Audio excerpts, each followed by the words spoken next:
Yes, good morning, all of you. This is Bimkis Mahir. I welcome all of you in this Unacademy B2M, Beginner to Master. So, in my previous videos, I have discussed about Slave Dynasty, Khilji Dynasty, Tughlaq Dynasty, and Sayyid Dynasty. And आज मैं discuss करने वाला हूँ Lodhi dynasty, जिसका time period है 1451 से लेकर battle of Panipat तक। फर्स्ट बैटल ऑफ पानीपत कब हुआ था? 1526 में, जो कि इब्राहिम लोधी एंड बाबर के बीच में लड़ाई हुई थी और बाबर ने इब्राहिम लोधी को हराया था, and that was the end of Lodhi dynasty as well as Delhi sultans and beginning of the Mughal empire. तो लोधी वंश जो है 75 ईयर्स तक रूल किए थे। उससे पहले जितना भी वंश आए थे, वो चाहे स्लेब हो, चाहे वो खिलजी हो, चाहे वो तुगलक हो, चाहे वो सैयद हो, वो सब जो है they are from the Turks, मतलब they are from Turkey. But एक वंश ऐसा था जो कि लोधी वंश है, वो तुर्की से नहीं आए थे। वो कहां से आए थे? वो आए थे अफगानिस्तान से आए थे। So Lodi dynasty basically from the Afghanistan. उसके बाद जो है स्लेम, खिलजी, तुगलक और सैयद, बेसिकली ये जो है they are from the Turks और तुर्कीस। क्लियर है पॉइंट? तो लोधी जो है अफगानिस्तान से है। क्लियर है? तो आज मैं बात करूंगा, आप देख सकते हैं यहां पर डायनेस्टी के बारे में।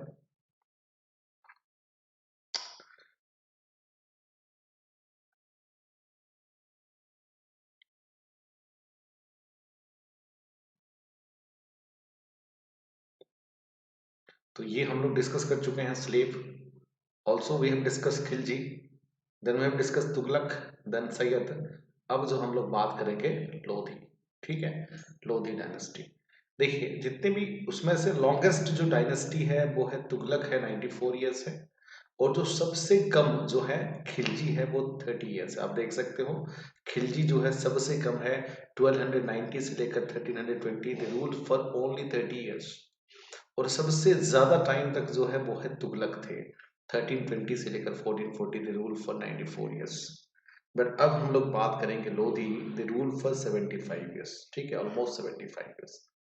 और बाकी जितने भी जो स्लेव थे, जैसे कि डायनेस्टी थे, स्लेव, खिलजी, तुगलक, सैयद, ये लोग कहाँ से थे? ये लोग तुर्क से थे। मैंने बताया था आप लोगों को तुर्क से थे। और केवल जो लोधी जो थे वो है अफगानिस्तान से थे, दे आर फ्रॉम अफगानिस्तान। ठीक ठीक है ना?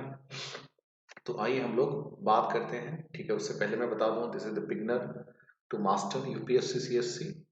हम लोग यहाँ पर कोशिश करेंगे कि बेसिक से लेकर मास्टर तक आप लोग को कोशिश करेंगे।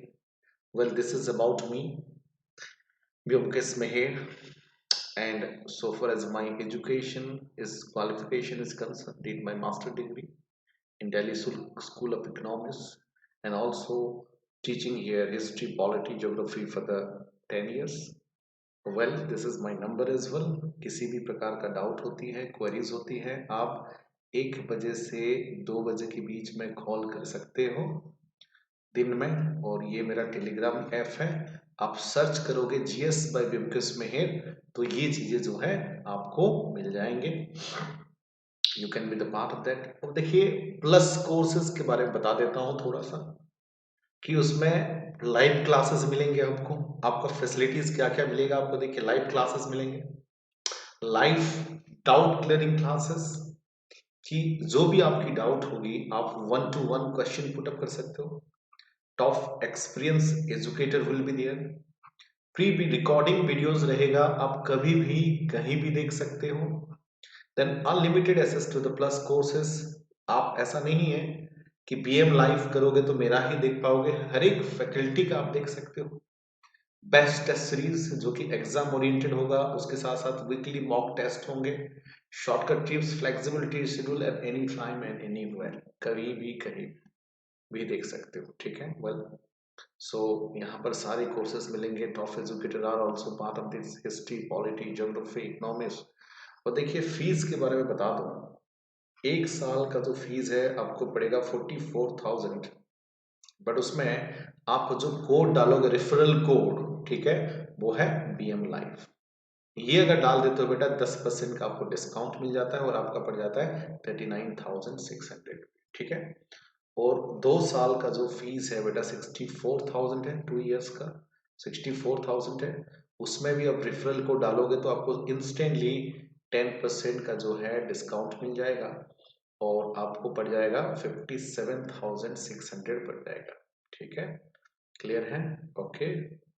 And these are my marathon classes जो कि लेट्स क्रैक यूपीएससी सीएससी में है। हिस्ट्री, पॉलिटी, ज्योग्राफी, इकोनॉमिक्स, हर एक सब्जेक्ट में मैंने मैराथन क्लासेस बनाए हैं जो आप लोगों के लिए फायदा होगा डेफिनेटली। वेल, तो मैं बात कर रहा था कि we have in my previous videos I have discuss about the slave, Khilji, Tughlaq, Sayyid. तो अब जो बारी है मैं लोधी के बारे में बात करूंगा और लोधीज के बारे में आज का जो टॉपिक होगा बहलोल लोधी के बारे में डिस्कस करूंगा, ठीक है। तो बहलोल लोधी, उससे पहले मैंने डिस्कस की थी स्लेव डायनेस्टी। स्लेव डायनेस्टी के जो रूलर रहे थे वो है आलम शाह। और जैसे ही उनको पता चला कि बहलोल लोधी जो है दिल्ली के ऊपर आक्रमण करने वाले हैं, वो खुद से सिंहासन छोड़ के बडौन चले गए थे। और कहा जाता है कि बडौन को जो है राजधानी बना लिया था और उनका मरने तक बडौन में वो रहने लगे थे। और मतलब एक तरफ से मतलब बहलोल लोधी का खौफ से वो जो है दिल्ली छोड़कर चले गए थे। तो बहलोल लोधी को ज्यादा मेहनत करने की जरूरत नहीं पड़ी, वो डायरेक्टली जो है आ गए थे और शासक बन गए थे। अगर पूछा जाए कि कौन सा ऐसा वंश है जो बिना लड़ाई किए, बिना मेहनत किए, बिना लड़ाई किए जो है एक वंश की शुरुआत हो गई थी, वो होगा लोधी वंश। और अगर पूछा जाए कि कौन सा वंश ऐसा है जो कि बिना लड़ाई किए जो है खत्म हो गया था, वो होगा सैयद वंश, दिल्ली सुल्तान में, ठीक है। तो बहलोल लोधी को दिल्ली का सिंहासन पाने के लिए किसी भी प्रकार का लड़ाई करनी नहीं पड़ी थी।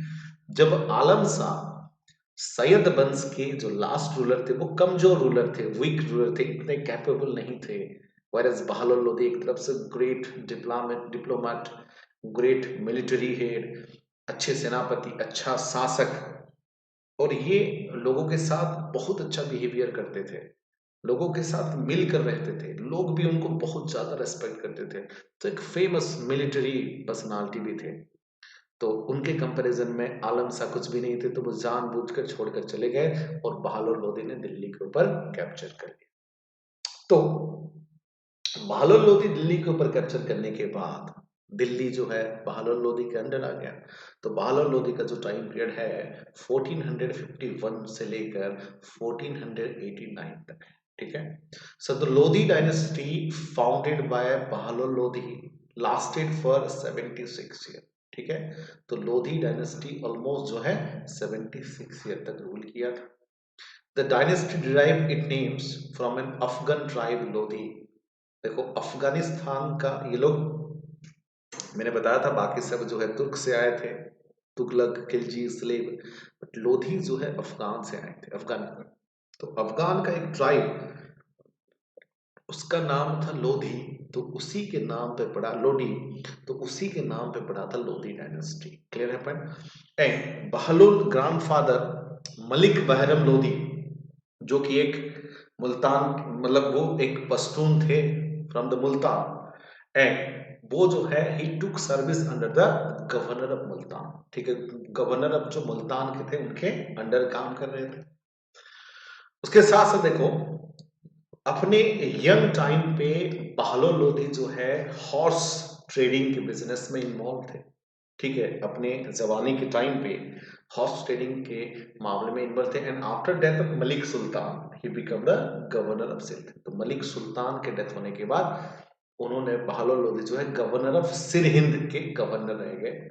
And he was allowed to add Lahore to his charge. उसके साथ साथ लाहौर को भी उन्होंने कैप्चर कर लिया था। और एक चीज मैं बता दूं, ऐसा नहीं था कि बहलोल लोधी ने कोशिश नहीं की थी दिल्ली को आक्रमण करने के लिए। उन्होंने 1443 में दिल्ली को कोशिश की थी, उस टाइम पे वो इतना ज्यादा सक्सेस नहीं मिला था उनको। फिर उसके बाद 1447 में उन्होंने कोशिश की थी, ठीक है। और Bahlol ascended the throne on 19th April 1451, adopted the title Bahlol Shah गाजी। तो ध्यान रखना यहाँ पर, तो 1443 में बहलोल जो है अटैक कर चुके थे दिल्ली को, बट उस टाइम पे सक्सेस नहीं मिला था उनको। उसके बाद फिर अनदर अनसक्सेसफुल अटेम्प्ट वर कैप्चर इन दिल्ली इन 1447, दोबारा से उस टाइम पे भी सक्सेस उनको जो है सक्सेस नहीं मिला था। बाद में 19 अप्रैल 1451 में कंप्लीटली अपने आप को कैप्चर कर दिए थे और अपने आप को टाइटल भी दिया था। उस टाइटल का नाम है बहलोल शाह गाजी के नाम पे, ठीक है। वैसे उनके बारे में कहा जाता है कि वो एक ग्रेट डिप्लोमेट थे, सक्सेसफुल जनरल थे, कॉरेजियस सोल्जर और रियलिस्टिक उनका अप्रोच जो था प्रजा के प्रति बहुत अच्छा था। अपने आप को, जैसे कि पहले स्लेव खिलजी तुगलक अपने आप को बहुत सुपीरियर मानते थे, राजा जो है एक तरफ से बहुत ग्रेट मानते थे, बट ये जो लोधी का फिलोसॉफी था about the kingship was very simple and very humble, very grounded. प्रजा के साथ रहते थे, कभी भी प्रजा को एहसास नहीं होने देते थे कि ये लोग जो है राजा हैं। मतलब वो उनके साथ रहकर उनसे ही मतलब एक नॉर्मल बिहेवियर करते थे, one among themselves, they consider themselves, ठीक है। So Bahlol Lodi was a great courageous soldier, successful general, great diplomat and realistic, and Bahlol won the confidence and cooperation and respect of the Afghan noble with the amiable behavior. What do you understand by the amiable? मतलब very friendly nature, बहुत अच्छा nature, सबके साथ behaviour अच्छा करना, ठीक है। और he gave them the jagirs the high officials and he treated them as a friend and he considered himself as one of them. तो ये बहुत बढ़िया चीज है। इंसान जब डाउन टू अर्थ हो जाता है और भी ज्यादा इज्जत मिलता है उसको। तो प्रजा के साथ रहकर उनको अच्छे अच्छे हाई पोजीशन भी देते थे। ऐसा नहीं कि सब पोजीशन जो है, जिस प्रकार से अलाउद्दीन खिलजी, जिस प्रकार से गयासुद्दीन बलबन रह चुके थे, सब पावर जो है अपने अंडर ले आए थे, वो ऐसे नहीं थे। वो उनको अच्छे पोजीशन भी दिया करते थे, उनके साथ ट्रीटमेंट बहुत अच्छा करते थे और उनको जो है अपने आप को बहुत सुपीरियर नहीं मानते थे, उनके साथ मिलकर वो रहते थे। क्लियर है। अब मैं थोड़ा सा उनके एक्सपेंशन के बारे में बात करूं। देखो इनिशियल लेवल पे उन्होंने जो एरिया कैप्चर की थी, क्योंकि जो आलम शाह का एरिया था बहुत कम था, वो बहुत कमजोर रूलर थे जो सैयद वंश के थे। तो इनिशियली उनके पास भी ज्यादा एरिया नहीं था, बट धीरे धीरे धीरे ग्वालियर, जौनपुर, उत्तर प्रदेश, बहुत सारा एरिया को उन्होंने कैप्चर कर लिए थे। तो इनिशियली वो इतना ज्यादा एरिया पे नहीं थे। तो एक्सपेंशन में आप देख सकते हो, in the year 1479 Sultan Bahlol Lodi defeated and annexed the Sharqi dynasty, जो कि जौनपुर के सोरकी डायनेस्टी को हरा दिए थे। वो जौनपुर में है, जौनपुर यूपी में है। और Bahlol did much to stop rebellion and uprising his territories, and उसके बाद उन्होंने ग्वालियर पे, जौनपुर पे एंड अपर उत्तर प्रदेश पे कैप्चर कर लिया था, ठीक है। और मतलब ध्यान रखना, ग्वालियर, जौनपुर, अपर उत्तर प्रदेश, ये सब एरिया पे जो है उन्होंने कैप्चर कर लिया था। उसके साथ साथ उनका जो बेटा, उनका नाम है सिकंदर लोधी, जिनका नाम निजाम खान भी कहा जाता है, कि बहालोल लोधी के बाद जो है उनका सेकंड बेटा जो सिकंदर लोधी जो है पावर स्ट्रगल में आए थे, मतलब लड़ाई हुई थी, वो लोग जीते थे। तो उनके बाद उनका जो बेटा है Sikandar Lodhi was the successor, ठीक है। एंड उसके बाद अब मैं बात करूं कि जैसे कि Afghan theory of kingship that was different from the Turks. मतलब तुर्क्स के जो रूलर थे, जैसे कि अलाउद्दीन खिलजी है, अलाउद्दीन खिलजी है, या फिर कुतुबुद्दीन ऐबक है, या फिर रजिया सुल्ताना, या फिर गियासुद्दीन बलबन, या फिर आपके फिरोज शाह तुगलक, ये सब जो तुर्क्स के रूलर थे, तो ये सब रूलर किस प्रकार से अपने आप को ट्रीटमेंट करते कि वो they consider themselves as a great personality, they अपने आप को बहुत सुपीरियर मानते थे। बट अफगान का theory of kingship was very simple, very humble and very grounded, जो उनको दूसरों से अलग करके रखता था। ये बहुत अच्छा थ्योरी है। And Afghan regarded sultan as one among themselves or the only the first among equal। ठीक है, मतलब अपने आप को प्रजा के साथ रह के, मतलब अपने आप को ज्यादा ग्रेट नहीं मानते थे, मतलब they consider themselves as one among themselves. उसके बाद election of the sultan by nobility, every Afghan noble claim to be the commander of his forces, the Afghan accepted the privilege of the sultans. तो जितने भी sultans का privilege है बाकी प्रजा को भी मिलते थे कुछ चीजें, but Bahlol suppress those Nobel. Even Afghan who dared to challenge his authority, the governor of the Sialkot, Lahore, Dipalpur were forced to submit by Bahlol। ठीक है, तो ऐसा नहीं था कि बहुत अच्छे बिहेवियर था, बट जो उनके अपोज में थे, जैसे कि governor of the Sialkot, Lahore, governor of Dipalpur, ये सब जो है उनके खिलाफ थे, तो उनको अच्छे से उन्होंने लड़ाई भी की थी। ठीक है, and when he ascended the throne, the territory of his kingdom extended upon the Palam and a few miles around Delhi। But देखो, इनिशियली जब वो टेरिटरी में आए थे, दिल्ली के साथ साथ जो पालम एरिया पे, वहां पर वो कैप्चर किया था। बाद में उन्होंने एक वास्ट एरिया को कैप्चर किया था, जैसे कि पानीपत से लेकर बिहार, राजस्थान, बहुत सारा, धौलपुर, बिडल, ग्वालियर, चंदेरी, बहुत सारा एरिया पे उन्होंने कैप्चर किया। तो इनिशियली दिल्ली के सराउंडिंग एरिया पे कैप्चर था, बाद में उन्होंने कैप्चर किया था जैसे कि राजस्थान है, बिहार है, उसके बाद फिर धौलपुर है, बिडल है, ग्वालियर है, चंदेरी है, पंजाब है, तो ये बंगाल एरियाज है, बुंदेलखंड, ठीक है, territories between Sutlej and Bundelkhand, तो ये मैक्सिमम एरिया पे उन्होंने कैप्चर कर लिया था।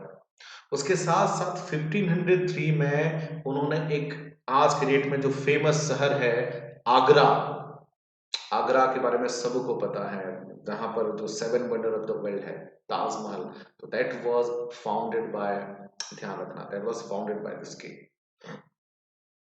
ठीक है, तो so Agra was founded by him. तो ये एक बहुत अच्छी बात है कि आगरा जो है उन्होंने फाउंड किया था कब, 1503 में। क्लियर है पॉइंट?